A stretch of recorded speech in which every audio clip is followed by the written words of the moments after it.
Welcome to Shut Up and Sit. I'm Yedda Stansel, a consciousness coach and consultant. I'm on a mission to bring mindfulness to the modern world. Each week, we will offer ancient healing practices, real-world examples, and the latest research in neurobiology and behavior change into fun conversation that invites you to wake up your highest self. Now, let's go shut up and sit. All right, welcome back, everybody, to the Shut Up and Sit podcast. Yedda here with you as always, and I have an amazing guest today, Leah. She is here. Welcome, girl. Hey, girl. Hey. I feel like we need high fives. Yes, we do need high fives. How are you? We didn't give hugs yet. Oh, I feel like I'm missing something. Okay, I'm going to hug you. I'm going to hug you. It's hard to hug with all the equipment. I know. All wired up. We didn't get connected, but yes. So thank you for that. I needed that, a little connection, even though most folks that are listening to us won't see that we hugged, but on camera, they know we just hugged. Yeah. So how are you? Welcome. Welcome to the show. Welcome to the Mindfulness Bar. I know you've been here before, but this is your first time on my show. Yes. And congratulations for starting it. Yeah. You have so much to give the world, Yedda. Oh. So I just feel really it's kind of like we have so much to give the world. And you want to know why? Because our listeners don't know this. Do you want to tell them a little story? Well, we're going to talk about how we know each other, but your first name is my middle name. So it's kind of like we are, right? Not only soul sisters, but so your first name, Leah, my middle name is Leah. And so when I would get in trouble as a kid, my mom would do the Yedda Leah. Or if she's really excited, every time she calls me, she'll be like, Yedda Leah. And so when we first met, I thought, oh, that's so cool. We have a connection, right? Yeah. Yep. So tell our listeners, I know we got a lot to talk about. We're here today, actually, you guys. We're going right into chapter 4, which is all about beliefs. And oh my gosh, I'm like super passionate about beliefs. Leah knows that. She's learning all about it. She is actually halfway through the online course for Shut Up and Sit. And so we're gonna get a lot of info and a lot of story from you. But the power of beliefs, and to me, and you know this, but in the podcast, every episode I'm doing, I'm actually covering content in the book. Because for me, and we talked about this, I wanted to market the work with the work. Mm-hmm. And so each episode you guys are listening to goes down that long table of contents in the beginning. And we're at the start of chapter 4, which is beliefs. And it was perfect because I was talking to you and I'm like, girl, you got to come down. I need to get you to talk to some people about beliefs, what you're learning, what you know. But first, before we jump into that, so talk a little bit about who you are. I'd love for our listeners to learn a little bit about Leah. Thank you. Thank you, Yedda Leah. So if we were to start with first and middle name, I'm Leah Renee. Nice to meet you, Yedda Leah. There you go. This new. Now, if you had said you were Leah Yedda, I'd be like, girl, wait a minute. But I would have much long ago. So we had that much in common. But, so I'll share with you part of the Leah that has resonated with me by the way my mom named me. Yeah. Because I'm almost kind of curious if we even start with this, like how much will resonate. Because I believe that we are named. Oh, yeah. Womb. Oh, I know. There's a story for all of us. Something about the meaning of a name. So, I'm going to pull this over. So since we've hugged, I knocked it out of the way. Oh, yes. This way we can hear one another better. So my mom named me Leah. And as I grew older and began to do more research on the name meaning and where it originated and all that, it was definitely biblical. But Leah was one of the wives to Jacob in the Bible, and the way that I understand her to be, she played a prominent role with him in birthing the 12 tribes. Wow. Because she was... You're refreshing some stuff I'd forgotten. I didn't remember about that for the name Leah. Yeah. And when I think of actually the work that you and I do, and that which we're called to do even in the future, and as we continue to grow more in that, we birth things. Oh yes, we do. In people. Like I can definitely say that when you or I show up in someone's life, usually their change is ahead. Yeah. And they meet us. It's like we're the midwives of their souls, right? Yeah. It's very interesting. Yeah. And so I haven't really been able to like put all the connection of dots together. You're helping me more with the awakening that comes from your book and the study and the inner work. But my middle name Renee means rebirth. Wow. So I feel like that's literally what's happening in my own life, but I feel like it's also something that is happening to us as a people, a culture. Oh, yeah. It's happening in the whole world. So I do feel like that helps me to have confidence, and I hope I'm giving you more confidence that you are aligned in your work. Yeah, you do that every time. The meaning of your name. Every time we talk. And you know what's really interesting that you're making me think about is I'd forgotten about Leah, but my first name, Yedda. So my entire life, I hated my name. And this is, the listeners know, I grew up as Yedda Leah, and I was born in the 70s. So when I was 5, Star Wars came out. So all the kids at school were like, Yoda, you're no. First I got Yoda. I went home crying because I was this little green, ugly, pointy-eared. And I mean, they taunted me. Then it was, as I got older, my mother. Do you know she sent me to school with my hair up and bound around my ears, like Princess Leah, like we were the Star Wars movie. I think it was like right at 5th grade, and I mean, I couldn't tell you. They're like, "Oh, who do you think you are, Princess Leah?" And I was like, "Well, yeah, my name is Leah, and my hair looks just like her," and didn't work. So here's what's really interesting. I always wanted to be a Barb or a Jen or just something that the whole world could just not make fun of. So when I got in high school, I met somebody who had actually studied in the Middle East. And I can't remember where I was. I might have been like on a Young Life trip or something. Cool. And this guy comes in and he goes, "What's your name?" And I said, "Yedda." And he said, "Yedda with T's or D's?" And I said, "Well, with D's," because you may not know this, our listeners may not know this. Yedda with T is very common in the Jewish, so Yetta. So a lot of people think I'm Yetta. I'm like, "No, I'm Yedda." Mm-hmm. And he goes, "Do you know where that comes from?" I'm like, I got no clue. I mean, I was like, I was just totally not into the conversation. And he goes, "Actually, Yedda is Yiddish, and it's derived from Jedediah, which is the biblical name for King Solomon, which means the beloved.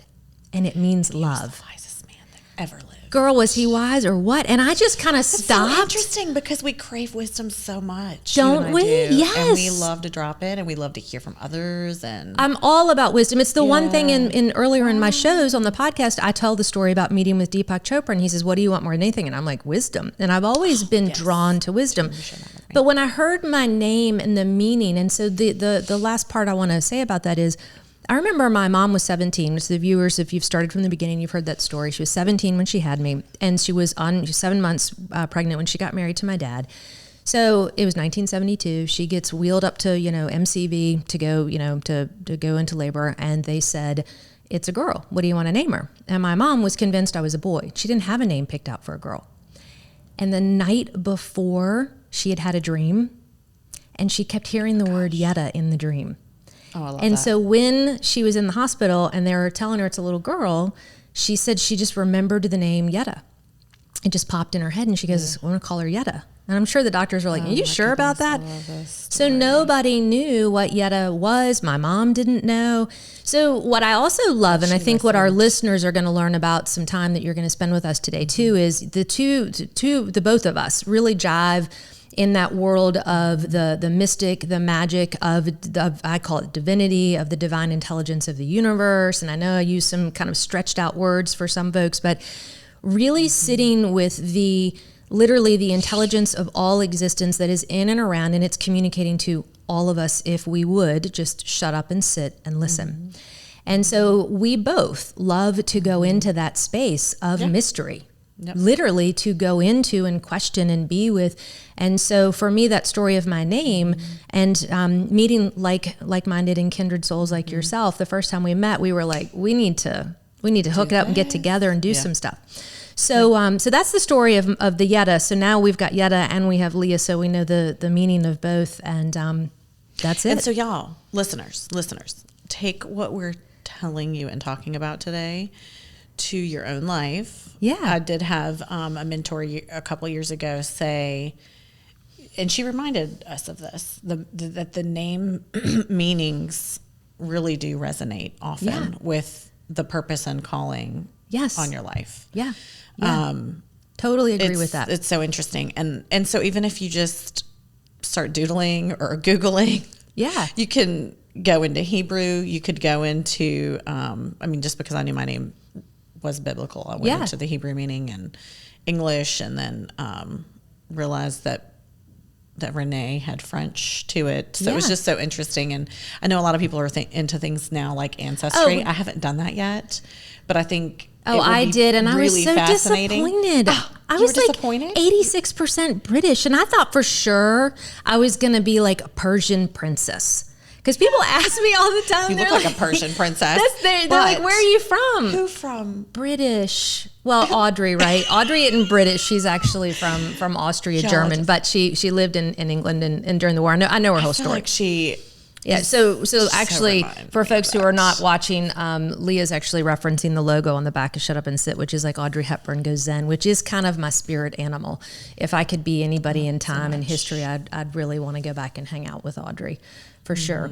So that's kind of the connection of our names. So we first met, and I'm like, girl, we got the same names. Let's talk about that. We had a lot of the same purposes, passions, interests. Yeah. And so we met a few years back. Then, of course, COVID hit. 2018. We met in 2018. Then, of course, COVID hit. Everybody kind of went like quiet. Everybody's head down, doing all their work. And so I reached out to you, and I did. You guys, I was in my mindfulness practice. I was sitting down. Mindfulness has lots of meanings, and we're gonna talk about what your favorite form of mindfulness is, but contemplative prayer is one of them. And so it's just contemplating, and not in the prayer of like submitting a request to the universe of like, here's my ticket for everything I want, but more of listening. And that's what contemplative prayer is just listening. And I love that I've cultivated through Shut Up and Sit the ability to know when a thought is given to me and when I'm creating my own thought. And that was something I cultivated through this work. And now I know when I'm manifesting a thought and it's my ego or it's me making the thought, which is fine if it's in alignment with the thought that comes through me. And I just heard, call Leah. And I'm like, well, not that I didn't want to call you, but I'm like, you want me to call Leah? Leah doesn't want to do this work. She doesn't. And I mean, because we start to question. We do. And I thought, well, I don't know that Leah would want to be told to shut up and sit. Especially when the voice demands an action. Oh, yeah, exactly.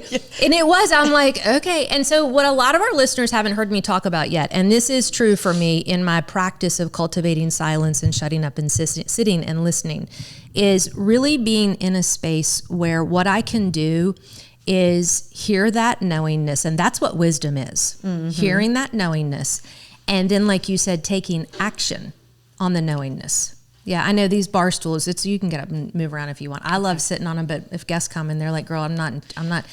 This is how I can be now. Stand. Are you better now? Yeah. Okay. Yeah. All right. I might get up and stand with you. Yeah. We go with it. Comfortable. So no edit here. We just roll. So here's the thing that when I'm in that ability, when people ask me, what is wisdom? How do you know you're cultivating wisdom?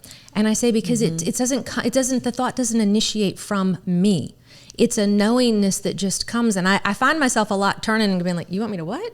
Like I'm almost looking behind me like somebody's giving me the thought. And the thought was, call Leah. And I went, okay. And at the time, I think I told you. I love hearing. Yeah. And I think I told you at the time, I was doing a lot. Our listeners don't know this, with a pretty substantial marketing company. And in my mind had figured out what I was going to do to launch this work and where I was going to take the work. And I was hitting a few roadblocks in myself, and I was getting some dissonance in some meetings and conversations where I'm like, this doesn't feel good. And then I heard, call Leah. So what did I do? I listened to that voice, that knowingness, that all wise, right? And I called Leah. And so we got together and we started chit-chatting. And where were you at when I reached out to you? Well, I was in a place where I knew that post-pandemic year of 2020 and going into 2021, that part of my work in my life right now for income is I do real estate. I renovate houses, resell them, help others do the same. So I have a little bit of a niche, and it's so interesting that this has happened, but because of all of my years of working with women and then marrying a minority. So we have a cross-cultural biracial relationship. So he's African-American, speaks 4 languages. He is very cultured. He has brought a lot of wisdom to my life. I say all that to say that where I was with this year, when you called me just a few months ago, was realizing that this year was my year to put myself under my own renovation project. And it wasn't like, I felt like I had a bunch of things going on or going wrong. It was more like, it was that knowingness God, that came in that said, it's time for you to work on you, Leah. That, and I think that because when the pandemic came to, and it also probably has to be with me approaching 40, because I do turn 40 in a few months. It's that timing of your life where you've been working in your 30s. You've probably established career once you're in your 30s, and into your 40s, you're growing in that thing. And it was more about like plus blending with motherhood and marriage and being a wife. And he owns a business too, and he's going into expanding his, and it was more like, I need to know me better. I want more of my own belief systems in my own life re-solidified. With the pandemic and just the fact that we have a biracial marriage and so much coming out last year. A lot of belief systems were breaking. And even with like the cultural stuff. Or racial stuff, because we're right here in Richmond. I mean, this was the slave trade capital of the world at some point. And for our listeners, if they didn't hear Richmond on the news during this whole racial uprising, we were literally, so we are in the epicenter of it. So you were in that question of a lot of stuff was waking up around beliefs. And Boss Babes, you haven't mentioned that yet. So not only do you refurbish homes and you want to kind of refurbish yourself a little, you run an organization for women called Boss Babes, which I love. And that's how we first got connected. But that was also on your radar. It was. And in middle of last year, so here we are a year later after, like, say, the riots started after the post-death of George Floyd and everything unraveling around that, or just a new age upheaval, right? Around the cry for social and criminal justice and justice in general, for a people that had been crying out and had been oppressed. And so it was also a year to like sit with my whiteness and learn. So when I knew that like last year was bringing a year of study, I just knew that when I met you and you talked about the power of what comes from the magic of silence and how we do get the downloads. And I was already familiar with that because of my spiritual walk, and my upbringing was Christian. And one of my favorite things to do is pray and listen. So, and I'm also aware that, God gives us signs and wonders, and he gives us dreams and visions and shows us things. And God is tapped into that. The belief that I know you hold and I hold is God is in every single one of us. So whether you want to say it's the light inside of each of us, the love, the spirit, the joy, whatever those words are, you hold that belief. And that was what I think connected us, was we both hold beliefs. We can have our own individual beliefs. We can have collective beliefs. But when we started talking about this work, and I remembered asking you, I said, but this is different. What I'm doing is different. I'm not trying to change your belief system to believe everything I believe. That's right. I want to teach how belief systems are built, because until we as a world get to where we can stand in the room and we can hold sometimes competing beliefs or different or similar beliefs and allow people to be the humanity that they are, we're not going to heal anything. The racial divide, the political, the spiritual. So being able to drop below belief systems and learn how to connect. But like we talked about, if there's a belief system that is holding us back, what do we do with it, and how do we change it, and how does that show up differently? Because I didn't hear anybody during all of this, in this conversation of COVID and racial and political and injustice, was, well, okay, we know there's a problem. It's broken wide open and the belief systems have been shattered wide open. But now we're in a rebuild of how do we come back together? And I want to just encourage you so much with this statement, because the timing that you met me and talked to me about it and brought up that you had put your life's work literally into this book. And then this was your biggest project of the pandemic. I knew that the alignment of the timing that you approached me was literally an answer to prayer, because just last summer I was like, okay, God, how are we going to what are we going to do with all of our women in this region? Like, how do I help? Because you have how many women are in Boss Babes? There's over 9,000 now. Yeah. And you're the president and you run the organization. So let's name that because our listeners don't know. It's just called Boss Babes RVA, and it's a private Facebook group. And honestly, a lot of people think that we're a formal organization. We're not. It is completely volunteer-led, run by other business owners. And it's female leaders that can connect and meet and you do all kinds of stuff. And we have so many powerful testimonies of people just meeting one another around town, helping one another with business endeavors, even friendship, you know, finding just commonality of, you know, their same belief systems and finding that commonality and just enjoying one another's company. So, but the answer to prayer that you were for me was I literally said, God, what do I do with the women in this region after a pandemic era? Because the feed on our Boss Babes page was primarily for quite some time, you know, how do we get the financial support for our businesses to stay open? So many businesses as we all know, had closed down.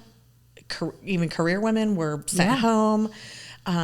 I mean, even listening to some of the new news and the new headlines of like this year right now, they're saying women may actually struggle with a whole new employment and income gap again. We're like having to start all over because you know, work sent us all home last year. It doesn't mean that like the women aren't still working. Yeah. Some of them had to go home from the pandemic, but maybe their employer never reopened, or maybe their position had to close because they had to stay home with the kids. Or maybe they were self-employed. You have a lot of entrepreneurs in Boss Babes that is a whole nother conversation.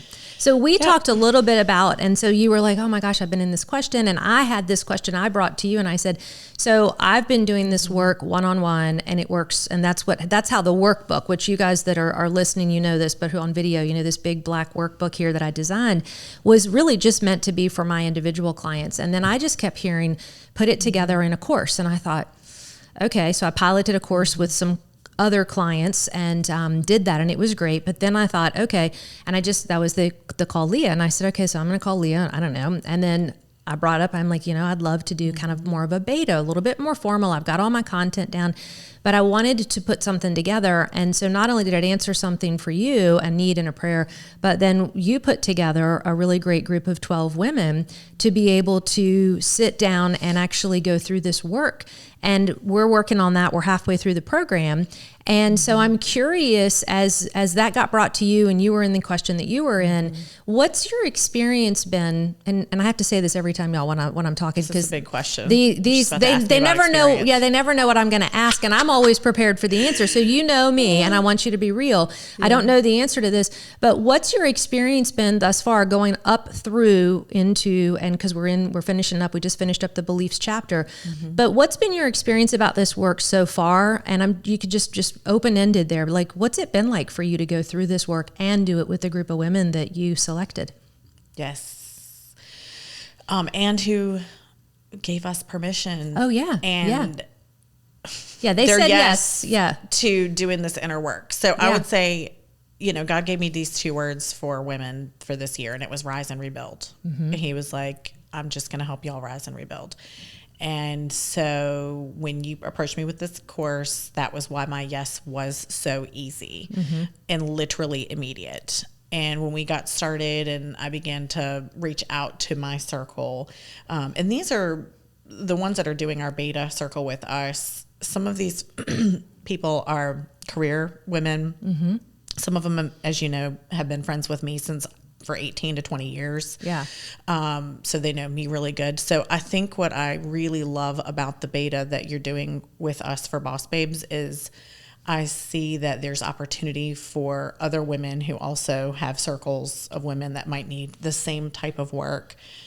Which I feel like it's actually for the masses, men and women. I do want to encourage you with that. And you and I talked about that because I do this work with men and women. It's kind of 50-50, but this course and how it's helping evolving. Us to relate. Yeah. I think more just keeping it. Because we like issues. We like that little circle and we like to connect and we like to. And it's a lot of us have a lot more just in common with like what we're all going through with how we're managing our households, our families, how we're trying to support husbands if we have them, or some of them are single, and business owners too. I mean, but my whole other ask was, okay, God, there's a generation out here that feels the weight of the uncertainty, especially post this pandemic, that has not broken like its own ability to financially earn what we may desire, or that we might be on track to be earning,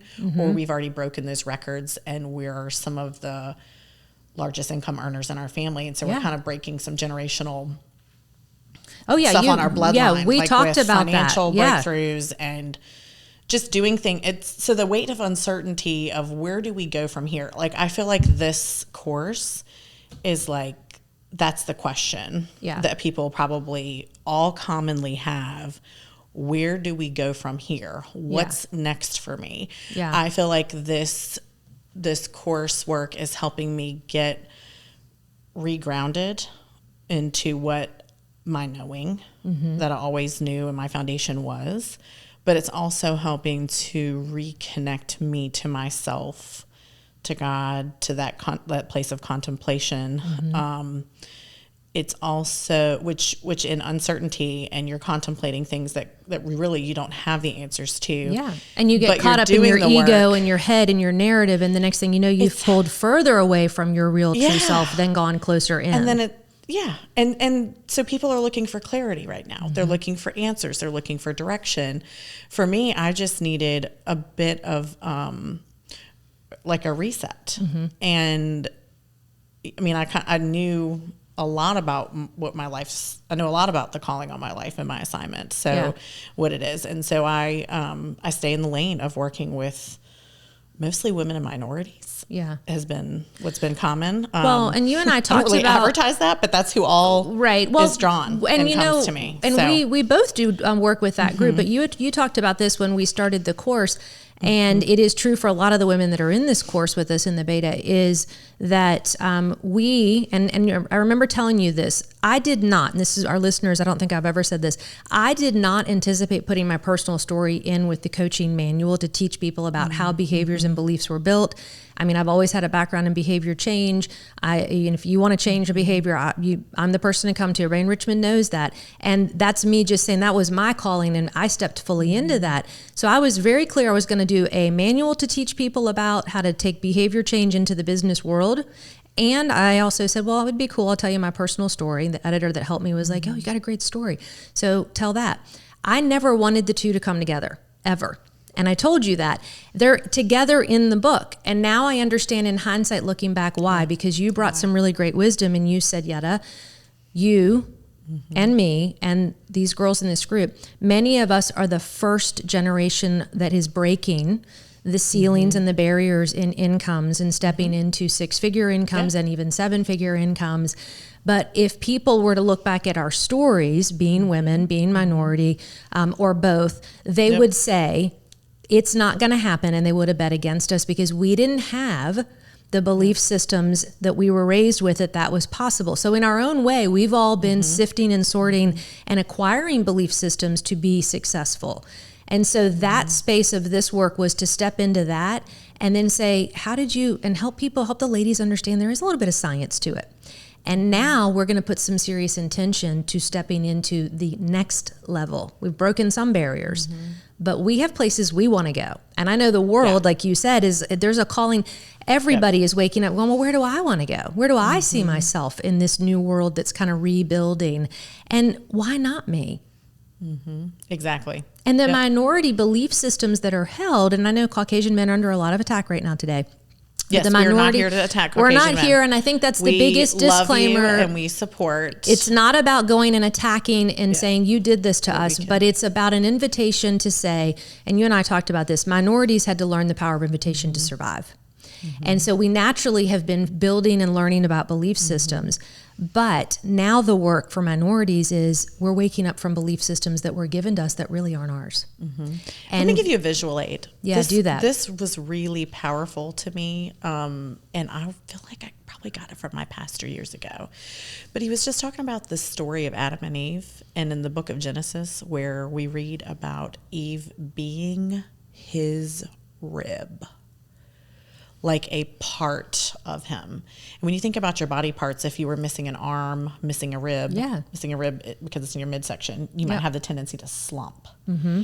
So when I think about how, as women, what the time and era is where we're rising up in more leadership roles, and we're helping a lot more now in the workplace and leading in the workplace, and now we've pretty much, the glass ceiling is ours on the statistics of how many businesses are being opened by women now in the U.S. and around the world. It's amazing to learn that. But to all the men out here who really feel like, and if maybe they do or they don't, but society has told us as women, we don't need you. You can stay home. Mm-hmm. Okay. But when God created us, I mean, and this is just one belief system. Yeah. You go into other ones, there's probably different ones, because I know in different cultures, some of them honor women and some really don't. Yeah. And some have multiples that they only use for certain things, right, in society, and they stay there. And they kind of stay in their corner with those spaces.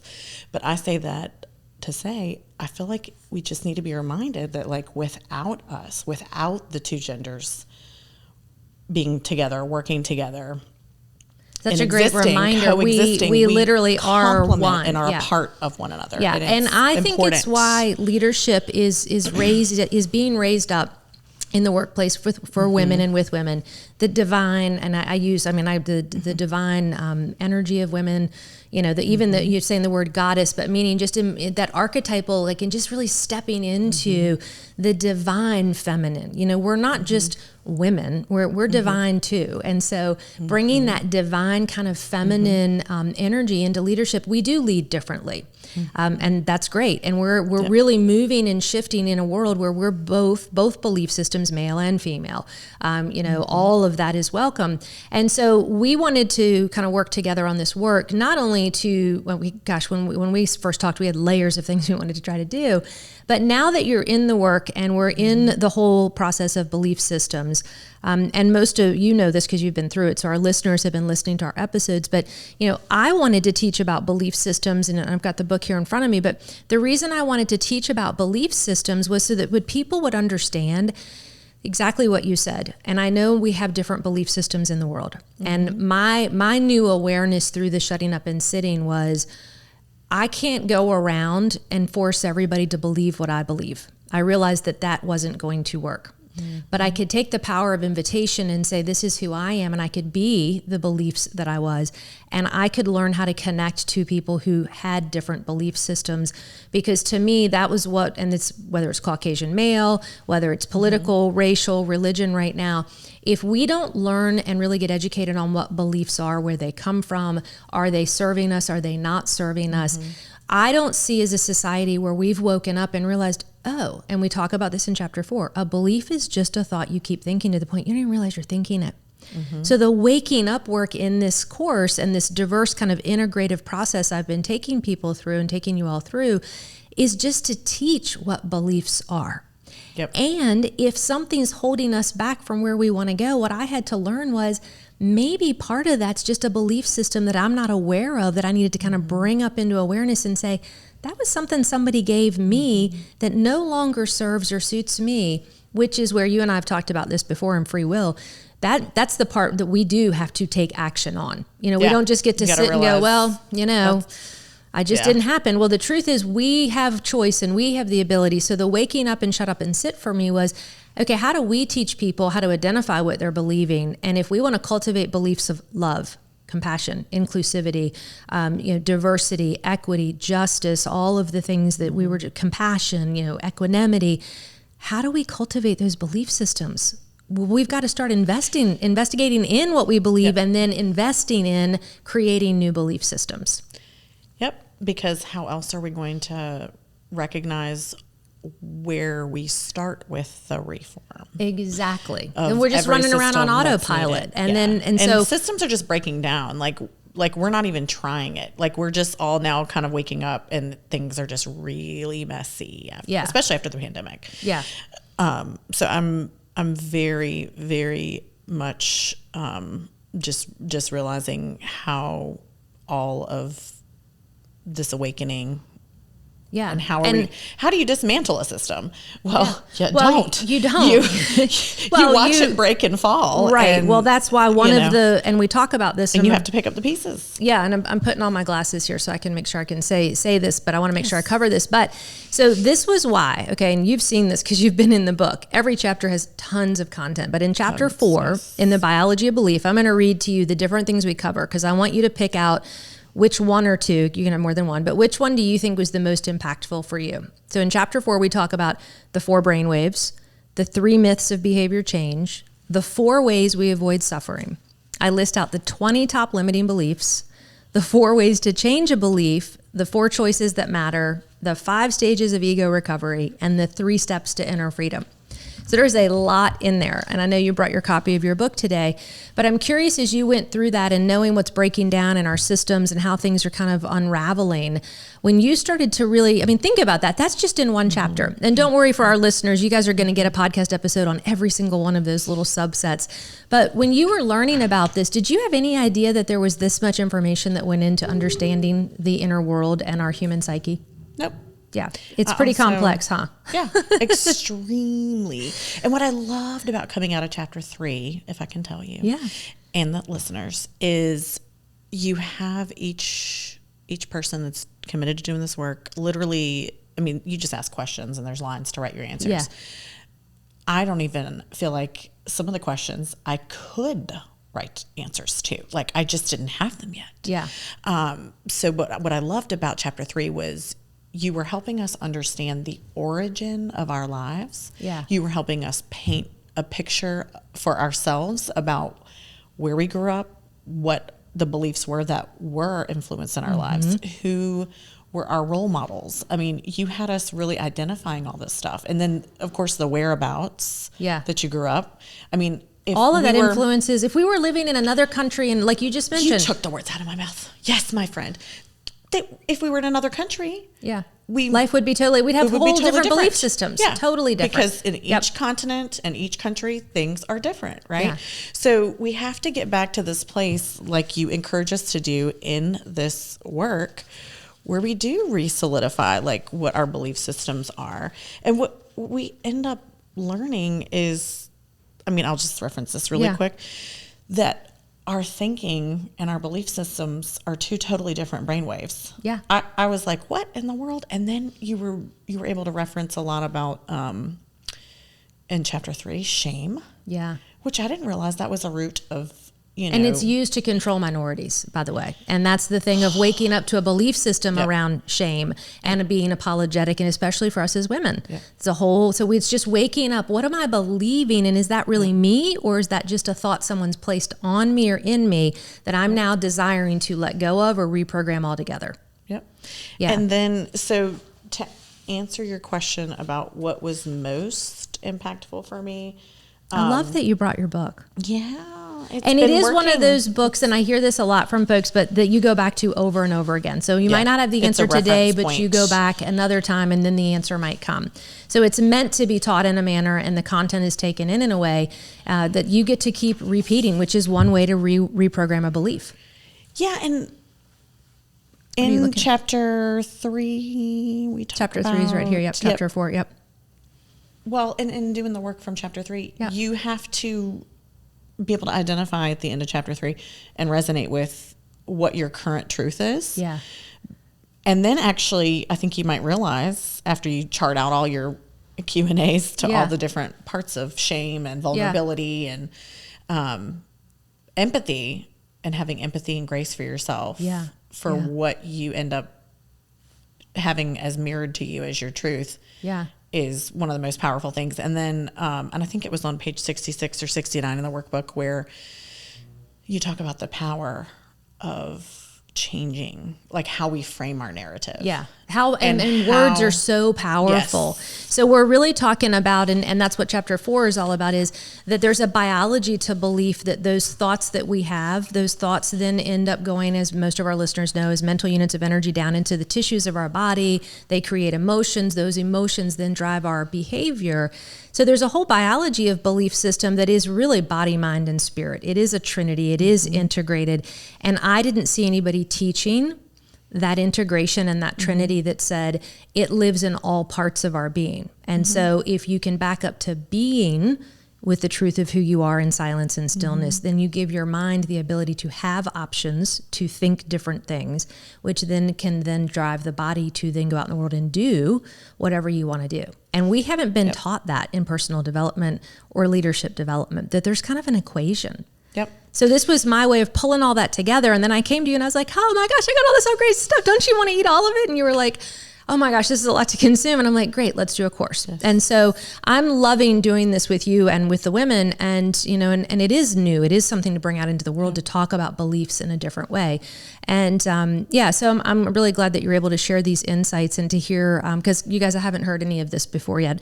I'm going to ask the beta group at the end, obviously some really formal questions, but we wanted to do the beta so we could go out, because you all were the first group of people, women, but the first group I went out to that knew nothing about this work. And I said, hey, and of course they all said yes. They said, sign me up. And so we do weekly calls. You guys read, you do your homework. I teach each week. And so we're going through the whole book, but you didn't have any concept. My pilot group and all my coaching clients know me very intimately. So they knew a lot of what was going on. So what I'm loving is the wisdom that you all are bringing to the work that's going to help it to grow and expand out into the world. Because what I know about this work and what I know about my faith and my belief system is everybody's wisdom is important and matters and belongs. And that's what this work teaches. So the work has to be in the work. So that's why I want you all to share as we go along, but especially at the end, where is this going? What do you see? What is the value? And, you know, it's not about me. All this work isn't mine. It comes from saints and sages and wisdom and teachers from all over the world, all across time. But your wisdom and all the other girls' wisdom is imparted into it too. And then you'll take that and then you'll go out into the world and your belief systems will help to expand wisdom and love and kindness. And that's really ultimately what this work is about. Yep. That's how we change the world. And the work is also allowing you to not just recognize where your truth is currently, but giving us a new mission statement. That was one of the most powerful exercises, and that was even back from chapter 1. Yeah, that love-based where vision. I'm still working on that and through that, but I feel like it's just going to be a work in progress for now, and I'm okay with that. I mean, I think some of our participants have successfully written out their vision statements. I have a vision board on my fridge. I have a bunch of different categories that I'm always working on for goals and things like that. But this particular work, because it is working, I'm allowing the inner work to occur so that if I want to make some tweaks and changes, that I can rewrite it. And with how many new times language and new words. Right. And how many times have we been taught to put a vision statement together or a vision board or set goals, and no one ever said, do you possess the belief system inside of you and your inner being that matches and is alignment with manifesting that goal? And then we beat ourselves up because we say, well, I had a goal. I wanted to achieve this year. And or by a certain age. And then I would get so frustrated with myself thinking something's wrong with me. I'm not doing things right, or I don't have what it takes. And what I realized was, wait a minute, that was just a belief system that I'm not enough of something. If I cultivate, I am doing something for the best and highest and greatest good for everyone involved, and I am worthy and I am lovable, and all my beliefs are in alignment with my love-based vision, it is going to come about that it's going to benefit the world. Well, and just even because you've awakened something in me to help me think through things differently. Like, I think before and even now after and during and through the pandemic, everyone's sitting with a lot of suffering and working through a lot of things. So you might be somebody listening today that's like, you're feeling some kind of way about your circumstances, maybe. Yeah. If things have been hard, particularly, or maybe you did lose someone to COVID, or you lost a job from COVID, or whatever the grief or the loss or the suffering is, in whatever small, large, or great magnitude. I think what's so important for us all to realize and remember is, like, don't let yourself get depressed like you did something. Yeah. You know, the world, and I call him the enemy, the voice of the enemy, and I'm always trying to slay him, is always going to try to make you feel like you're the problem. Yeah. You're alone and you're in isolation. And one of the biggest things that we're all struggling with now, even in the most virtual connected era of our day and time, is most people still feeling disconnected. Yeah. And so, yeah, I just feel like listeners today should just be able to sit with the peace. Well, and with the suffering too. And that was exactly the word I was getting ready to say. We have to realize that, and I love my friend Khadijah for saying this. This is and Sheila Battle, shout out to Sheila Battle. Yep. If she's listening, but it's a collective trauma that we've all undergone this past year. And even we have belief systems about trauma and suffering that are waking up. And suffering is what is the greatest wake-up call, not to keep us victims, but to liberate and free us. Yep. And it's one of the things that as I've been kind of working through this work, and somebody was actually, I was talking about this morning, you know, when they're like, what's your work about? What do you do? And I'm like, I can't answer that in a word. Okay. But I can share with you an experience. But here's what I love about this is I talked about freedom, and I said, you know what this work does? And some of the listeners, you've heard me say this before, is this work liberates you and releases you from the bondage that you're held up until the point of the waking up. You're held hostage, and you hold other people hostage for how you feel.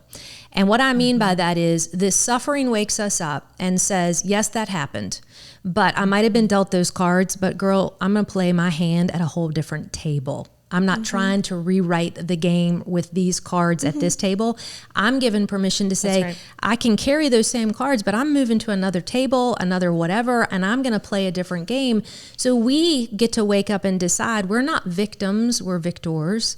And people who are listening, and you mentioned about they might be thinking that their situation is hopeless, keeping them stuck too. And maybe. So, but here's what I love about this work is I'm not saying that your circumstances and your situation don't need to change. I mean, I can tell you, and you know my story, and that's why I see why it was put in the book. Poverty, no education, you could write a story that I shouldn't be where I'm at today. And therapists have literally said to me, people like you don't make it out, Yedda. I'm like, well, they did and they do, and I want more of them to come along. And this is how I got out of the inner hell that I was living in the trap of my own mind. And so when I talk about suffering and when I talk about freedom, this is how I defined it this morning to somebody. I said, freedom means that this thought, this narrative, this story no longer controls me. Mm-hmm.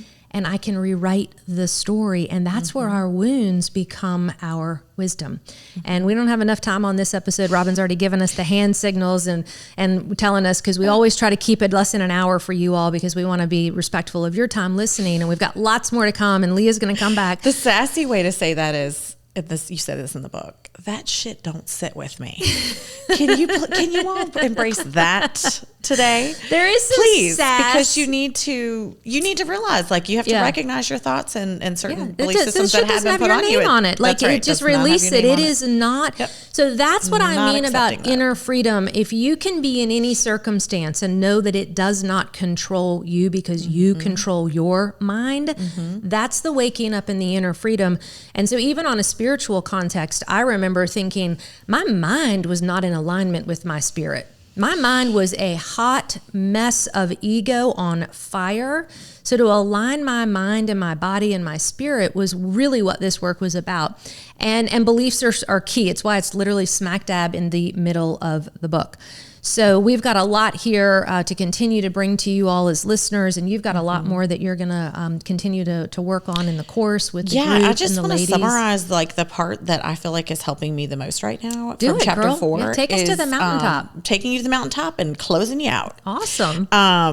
I want you all to know that this particular chapter, what you can be excited about for this part of the work, even if it's sitting with suffering and some of the things that you might have regretted, it's because it's specifically about the biology of belief, and we are acknowledging what our limiting beliefs are in this chapter. The one, you ask us to focus on one. Yeah, we usually have multiple, but I'm like, just find one right now. Yeah. And what Yedda does in this work is she'll have you send her your one belief, and she will respond with a It's whole like a 4-page list. document. It's Yeah, awesome about in-depth. how it Yep. shows up in your life, some of the symptoms of it, how this limiting belief has an effect from you to others, how it causes your beliefs about others. And I don't know about y'all, but don't we need to like all stop being judgy of other people? Yeah. Like, or preconceived judgment or preconceptions But of that different stops when we cultures stop judging ourselves. Yes, we're learning And that's about what you're this. learning about this in this whole belief. And you picked yours out of that list of the top 20 limiting beliefs. And so then you get to wake up, because the next part that's coming that you haven't gotten to yet is then you go with the affirmations of the healthy version of that belief. And then I'm putting the skills and capacities together to cultivate. Because you got to work at it. You got to show up. The evolution Right. of getting beyond the false identity. And that's the part that is exciting to me. It's like, y'all, can we put some stuff behind us after coming out of this pandemic? Yeah. And so, And again, this book work. is going to answer everyone's question in their life of like, what next? Yeah. Now what? Yeah. That's a solution for it. And that's where it's co-ed work, dual gender, and it will do nothing but help you rebuild and rise and rebuild yourself. Yeah. Which in turn will help you take action. Yeah. It's going to help me lead better. Like my limiting belief, I cannot believe how much it really has helped me back. And I've already started practicing the differences. And you just got to show letting up. It go. Yep. You wake up, and if you walk in the room and your belief, your limiting belief is I'm not enough, and then you walk in the room and you start consciously saying I am enough through your thoughts, feelings, and behaviors, then people will start to treat you like you are enough. So we don't even realize, you all, as we kind of and that's just come to one a close, of 20 different limiting beliefs that she goes through. Yeah, we walk into a room and we've already said before we've opened our mouths, I'm not enough. Yeah. And it's a collective belief for women. Yep. So that's what chapter 4 is all about. And I'm so glad that you got to come in today and just kind of share some wisdom, so enjoying this. Hang out. We got a lot to move on. And what I do love about this is, and you're going to learn this because we have our group call tomorrow when we meet weekly, is you're now going to learn how to take the narrative of the new belief, I am enough, and how to sit in silence and contemplate and be in stillness to literally rewrite the thoughts that when you go out into the world. So the practice of shutting up and sitting literally is what allows you to give yourself permission to go out into the world and perform with that belief. But we're missing the ability to shut up and sit with ourselves in silence to tell ourselves a new story. Yeah, and when you're talking like high-performing women, girl, we don't sit. Right. We do not sit. Right. Well, we're going to. We do not schedule time. Y'all, to they sit. don't know they're about to shut up and sit quite a bit. She's been making me time block.